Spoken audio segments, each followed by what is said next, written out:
La différence entre l'immunité innée et l'immunité adaptative. Vous ne le savez peut-être pas, mais votre système immunitaire est composé de deux éléments distincts. Chacun de ces éléments a son propre objectif et son propre mode de fonctionnement.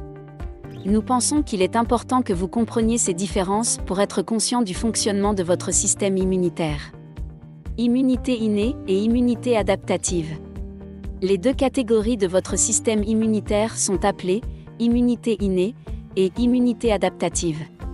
Elles sont toutes deux essentielles pour combattre les maladies potentielles et pour les empêcher de prendre pied.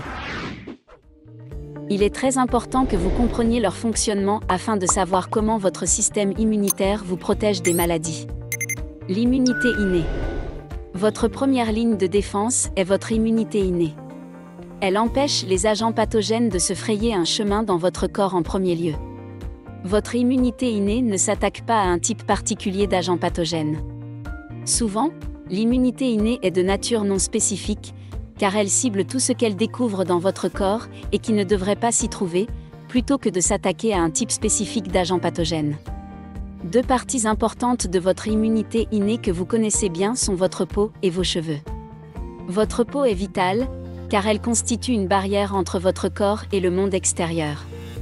La peau fait un excellent travail en empêchant les choses qui veulent entrer d'entrer. Vos cheveux jouent également un rôle essentiel, car ils piègent différents types de micro-organismes et il est essentiel de les laver souvent pour qu'ils soient toujours propres. Si vous avez les cheveux longs, ne les mettez jamais dans votre bouche pour les mâcher ou les mordre.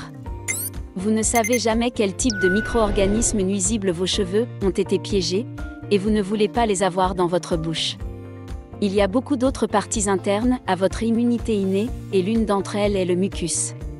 Tout comme vos cheveux, le mucus piège également les micro-organismes. Il piège les bactéries nocives avant qu'elles n'atteignent votre système respiratoire. C'est grâce au mucus que vous toussez avant de tomber malade. L'immunité adaptative. Vous disposez d'un certain nombre de cellules qui tentent d'éliminer tout corps étranger qui, selon elles, ne devrait pas se trouver là. Votre immunité adaptative fonctionne d'une manière différente, en ce sens qu'elle réagit à la découverte d'une menace qui a déjà commencé à devenir un problème pour vous. Cet élément de votre système immunitaire se spécialise dans l'élimination des maladies en utilisant diverses méthodes. Il peut s'agir d'ouvrir une membrane ou simplement de la prendre et de l'évacuer de votre système. Les exemples les plus courants de votre immunité adaptative sont les cellules T et les cellules B. Ces cellules ont une mémoire et reconnaissent les corps étrangers qu'elles ont combattus dans le passé. C'est une bonne chose, car elles sauront comment les combattre s'ils réapparaissent.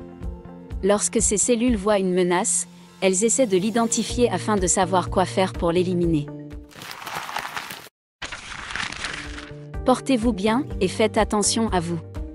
Nous vous souhaitons un excellent week-end et vous disons à la semaine prochaine pour d'autres conseils de santé, tonus et bien-être.